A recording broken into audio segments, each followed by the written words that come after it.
pessoal, seja bem-vindo a mais uma aulinha, ok? Vou tentar ser o mais sucinto e o mais direto possível. O assunto de hoje são dois assuntos. Primeiramente, função logarítmica e depois inequação logarítmica, tá? Antes que a gente adentre no conteúdo, pessoal,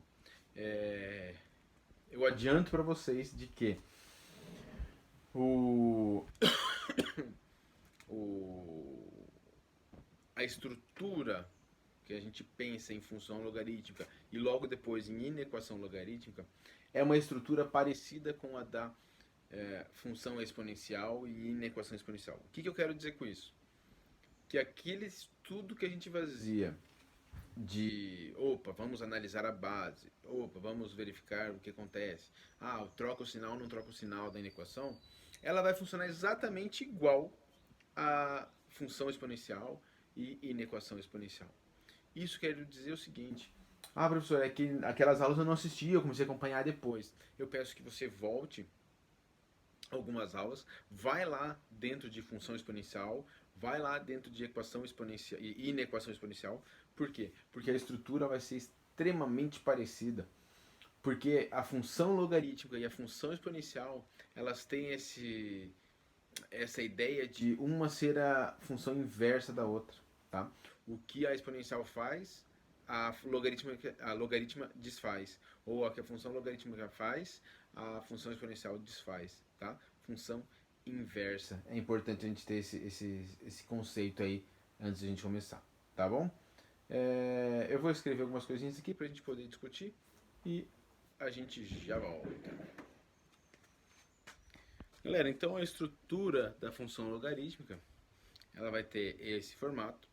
Lembrando que a ideia de função, né, o básico de função é a gente obter outros números em função daquela variável x, no caso aqui. Então, conforme eu mudo o x, eu vou obtendo novos valores, tá?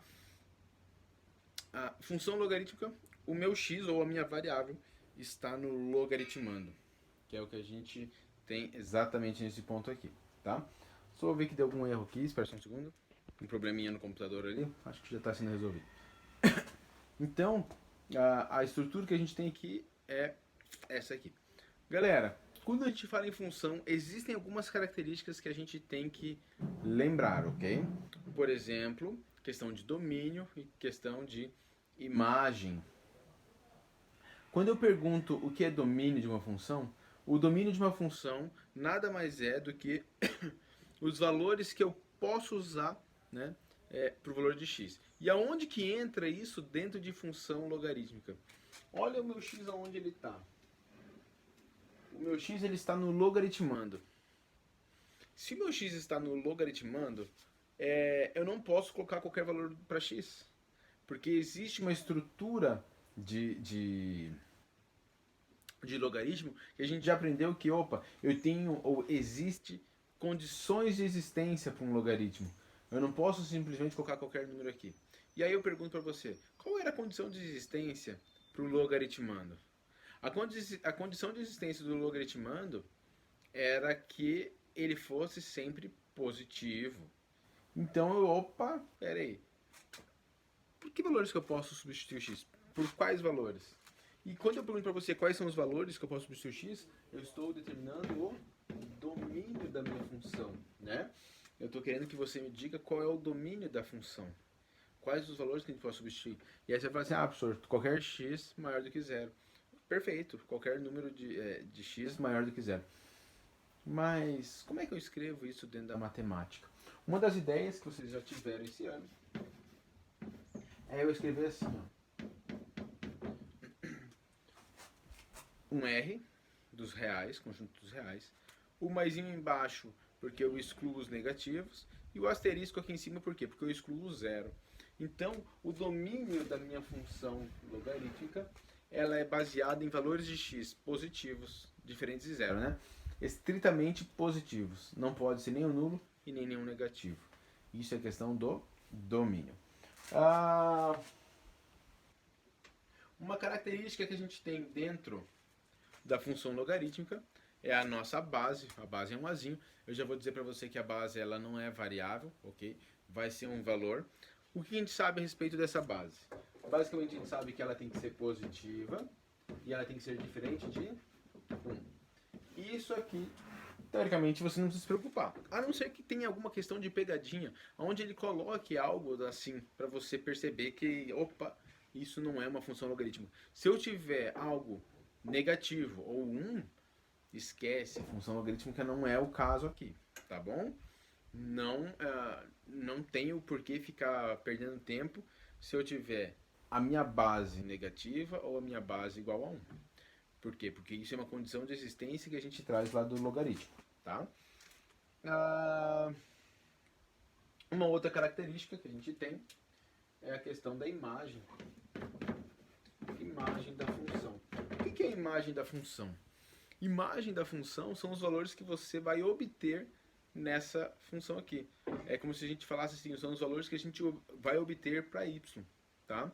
Qual é o detalhezinho? Você pode obter qualquer número, né? E se eu posso obter qualquer número, a gente diz que a imagem é real. Então, essas são as primeiras características que a gente analisa dentro da função logarítmica, né? A estrutura, a minha base, domínio e a imagem. Eu vou pôr para vocês, mais para frente, assim que a gente citar a próxima característica, os gráficos dessas funções para a gente poder analisar, tá bom? O que mais a gente pode falar a respeito dessa função logarítmica? Algo que tem a ver com isso aqui, tá? Lembra como é que a gente fazia a definição ou como a gente estudava a função exponencial de acordo com a sua base? Aqui a gente vai usar exatamente a mesma característica. Do jeito que a gente analisava a base da função exponencial, a gente vai analisar também a base da função logarítmica. Ou seja, a minha base ela pode ser maior que 1, ou a minha base ela pode ser entre o 0 e o 1, tá? O que acontece com essa mudança de base? Se a minha base for maior que 1, a nossa função ela vai ser uma função crescente.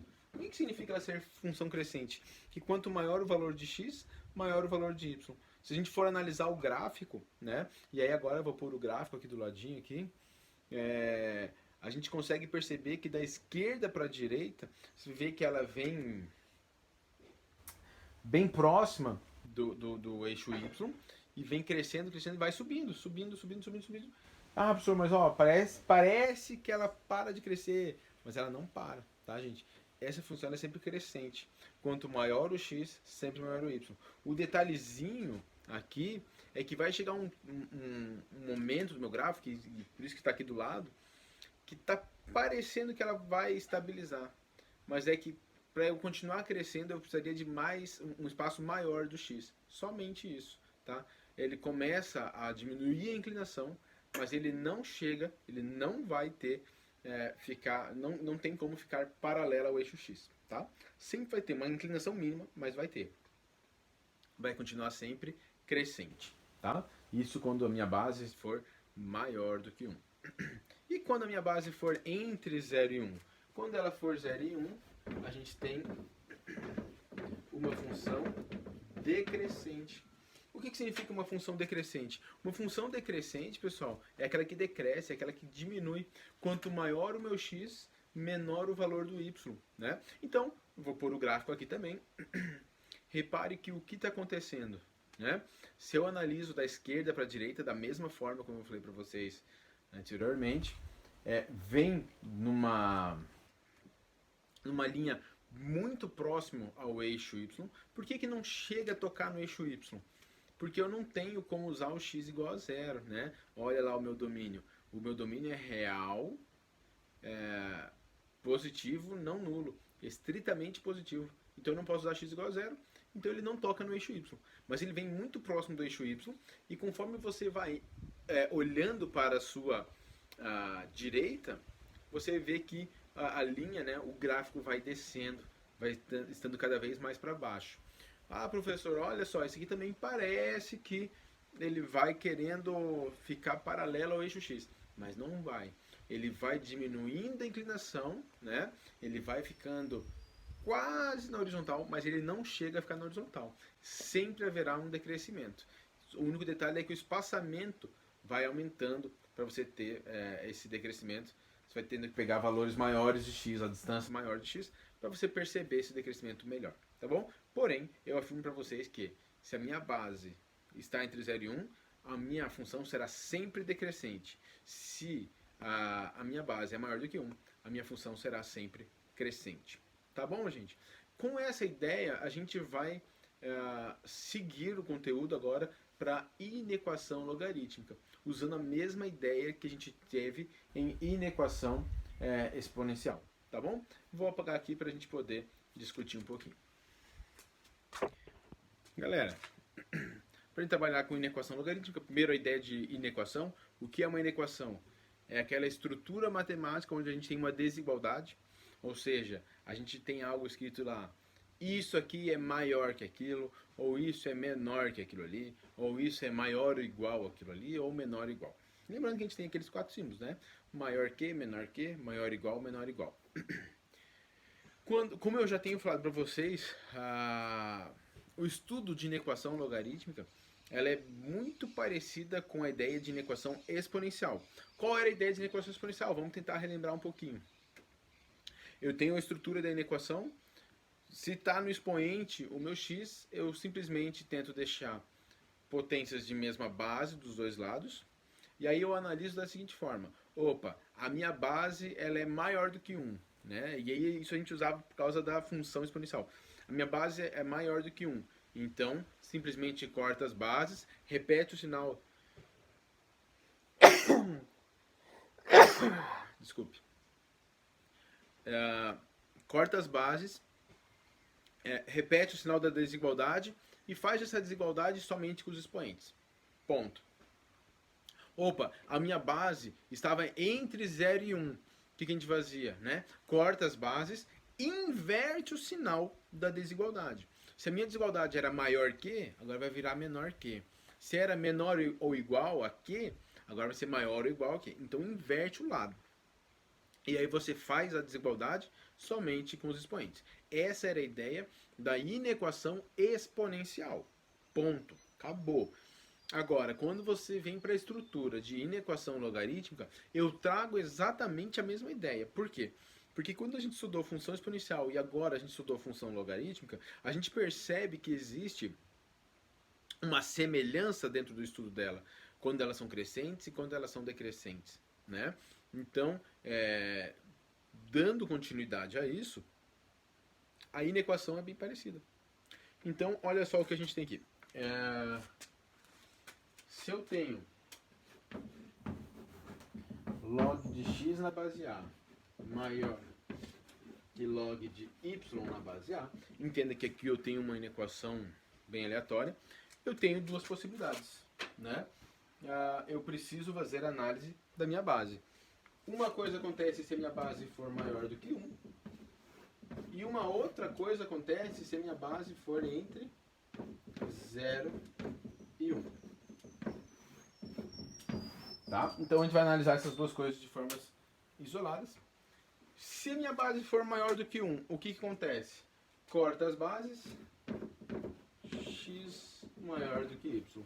Simplesmente eu peguei os logaritmandos, eu repeti, opa, minha base era maior do que 1, cortei e não inverto o sinal. Aqui era maior, aqui veio maior também. Agora, se minha base estiver entre 0 e 1, para bases entre 0 e 1, o que eu faço? Eu repito o x e o y e eu inverto a minha desigualdade. Onde estava escrito maior que, vai virar menor que. O que acontece? A estrutura é bem parecida, extremamente parecida com a inequação exponencial. Então, se lá na inequação exponencial a gente fazia análise da base e depois trabalhava com os expoentes, aqui a gente faz uma análise da base e depois trabalha somente com os logaritmandos. Tá bom? Vocês têm alguns exercícios dentro da apostila, eu gostaria muito que vocês já dessem uma analisada, porque depois a gente vai ter um vídeo resolvendo esses exercícios aí. Tá bom, gente? Boa atividade a todos, qualquer dúvida, entre em contato para a gente poder sanar as suas dúvidas, tá bom? Um grande abraço, tchau, tchau.